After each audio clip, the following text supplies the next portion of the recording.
Ladies and gentlemen, welcome back to the city of San Almendro. Today we're heading over to the port, not to build more ships, but to start work on our new industrial zone. Today we're going to be adding some nice little warehouses to spice up this section of the city, so let's go hop right into it. For reference, this is where our city's port is, and this is the industrial area that we're going to start working on today. And here we are starting with the time-lapse for today's build. We are just getting in some little spots of land here. You can see it's a little bit hilly, and for some warehouses, the flatter the land is, the better it is. So I'm just taking a little time to flatten out some of the area here, and this is the first building that's going up right here. Just a little warehouse, nothing too crazy. I didn't think super in depth about what is going to go inside of each of these warehouses, because a lot of the time these warehouses are really interchangeable. You know, you can use them for a bunch of different things. So for a few of these warehouses, they're just generic looking big giant warehouses that could be used for all sorts of different businesses and stuff like that, which our lore team will surely be hard at work to get all filled up and stuff like that, because recently they have been working pretty hard to get a few of these buildings filled up, and I'll talk about that in a few moments here. For now, just the little warehouses themselves are going to be enough, more than enough. I'm sure some of these are just going to be completely, empty and abandoned, because that would be a pretty cool vibe to have.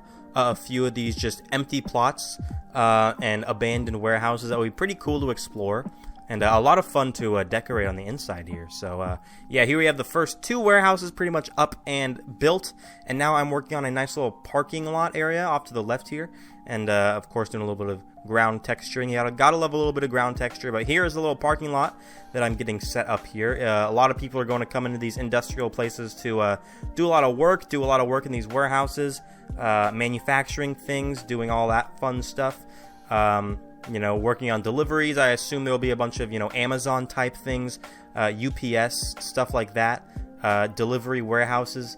There are a lot of semi-truck garage delivery unloading docks in a lot of these things, so they could very easily be turned into these manufacturing delivery UPS buildings, like this one specifically right here. You can see a bunch of loading docks right there. Where are the doors at? The doors need to go in. That would be an important part. There you go. There's the doors. Beautiful doors. And you can also see the little power lines that I added, which I think add a lot of life to this area. It adds a sense of I don't know, a little bit, not run down, but it's not super, pristine and all that. And that's really what we're going for, and especially you can see with the ground and the road and all that, you can see it's a lot more textured to kind of give it the more worn sort of vibe. It's a lot older than maybe the other roads that you see in the downtown areas of the city in the previous episodes. And you can see a lot of this gradient texturing here, even on the roofs, to give all these buildings, the feel that they're a lot older, maybe a lot more run down than some of the modern, towers and skyscrapers in the downtown part of the city that you've all seen in the past few episodes. So that's kind of, you get the vibe that we're going for. The old, disheveled, not upkept vibe. And you're going to see it even more here with some really, really big patches of overgrown bushery, bunch of trees everywhere. You'll see that here in a few moments here with this sort of container yard. It's not a super big yard, but it's it's big enough. It's a little container storage area where you could just store some containers. There's this little edge border here that has some little overgrown patches coming in, and we're gonna fill it up with some trees and stuff. And this area looks really, really nice in the end. I'm really, really happy with how this thing turns out, especially with all the trees and stuff. When you think of in an industrial area, you don't really think of trees really being there at all, but I think the trees and the overgrown aspect really brings out the vibe here that we're looking for. I think the trees actually add a nice touch, and I'm really happy with going for the bushy tree vibe, because look at those giant trees. Oh my gosh, they're so good. It just adds a bunch of life here. It adds a new aspect of overgrown and unkept of a vibe. And obviously the trees weren't just grown there out of nowhere. They're probably there for a reason, but the plants and stuff and the little bushes and shrubbery should probably be kept better, a little bit more maintained a little better, but they're not. And that just adds to the vibe that we're going for. And if you didn't see there in the background, we have a little TV antenna, or I guess a little radio antenna. You can see it poking out through the top of your screen there in the background. I'm really happy with how that thing turned out. It kind of brings this whole area together and adds a little sort of central sightline to this industrial part of the city between the port and the freeway here, and it kind of grabs your interest and makes you want to come over here and take a look.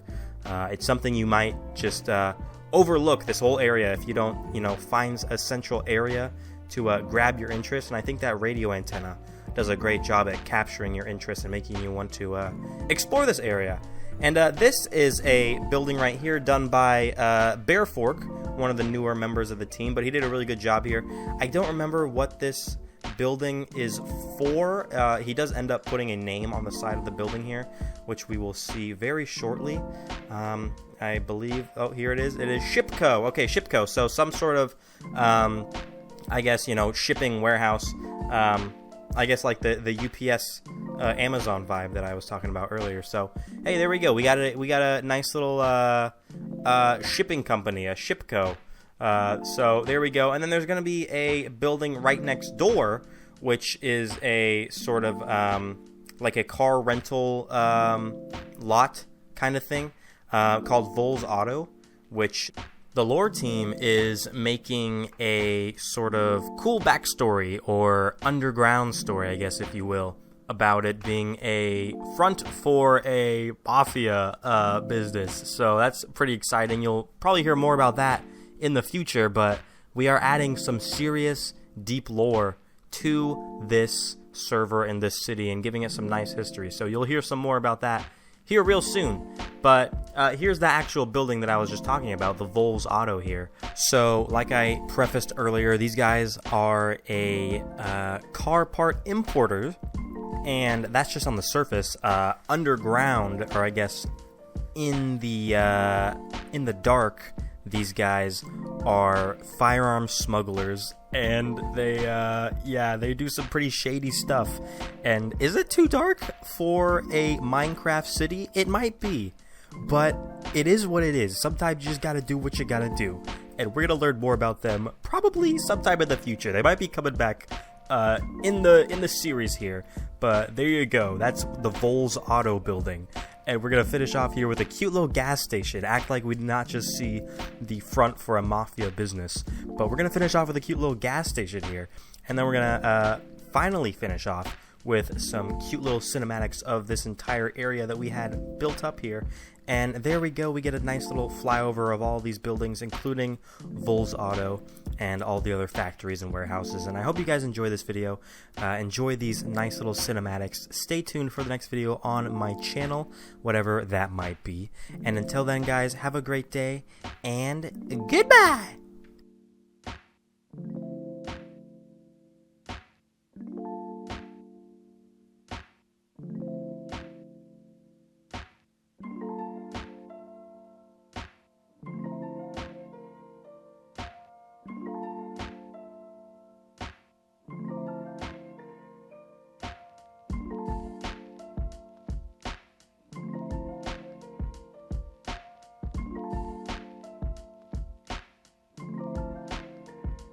And let me give a final thank you to all my awesome patrons. Thank you guys so much. You are the best. I cannot do this without you. And a big thank you to my $10 supporters: Public Transport Club, Bacon Man Blazip, Local Nerd, Walker Army, and Exotic Sponge. Thank you guys so much. Have a great day, and goodbye.